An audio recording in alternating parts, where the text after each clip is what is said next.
आपने कभी ऐसे लेखकों के बारे में सुना है जिन्होंने समाज के बंधनों को तोड़कर सड़कों पर घूमते हुए जैज यानी JAZZ संगीत की धुनों पर साहित्य की एक नई इबारत लिख दी। दोस्तों, हम बात कर रहे हैं बीट राइटर्स की, बीट जनरेशन के राइटर्स की। द्वितीय विश्व युद्ध के बाद 1950 के दशक में अमेरिका में लेखकों का एक ऐसा समूह उभरा जिन्होंने उस समय के कंजर्वेटिव यानी रूढ़िवादी समाज की और उसकी बनावट की चमक को पूरी तरह नकार दिया और एक नई जीवन शैली को प्रतिपादित किया शुरू किया। MH अब्राम्स अपनी किताब अ ग्लॉसरी ऑफ लिटरेरी टर्म्स में समझाते हैं कि बीट शब्द का दो अर्थ है। पहला, बीट से बीटन डाउन यानी समाज से ठुकराया हुआ या टायर्ड यानी थका हुआ, और दूसरा बीटिफिक यानी परमानंद की तलाश, ईश्वर की तलाश एक नए तरीके से करने वाला समाज। अब्राम्स ने आगे बताया है कि ये लेखक ड्रग्स, सेक्स और ओरिएंटल रिलीजन्स को मानने वाले थे। विशेष रूप से जैन और बौद्ध धर्म में इनका प्रचलन था, यहाँ इन धर्मों को मानने वाले थे।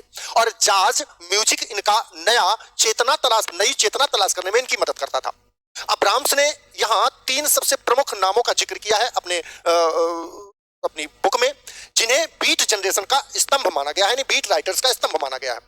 पहले हैं जैक केरुअक, इनका उपन्यास ऑन द रोड इस आंदोलन की बाइबल के रूप में जाना जाता है।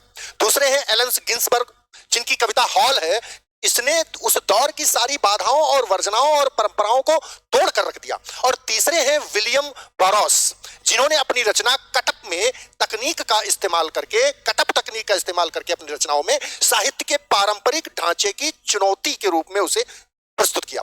इन लेखकों की शैली बहुत ही स्पॉन्टेनियस यानी हृदय से स्वतः स्फुटित होने वाली स्वाभाविक थी। वो योजना बनाकर नहीं लिखते थे, बल्कि भावनाओं के आयोग में लिखते थे जब वो नशे में होते थे पूरी तरह से अपने दिमाग में।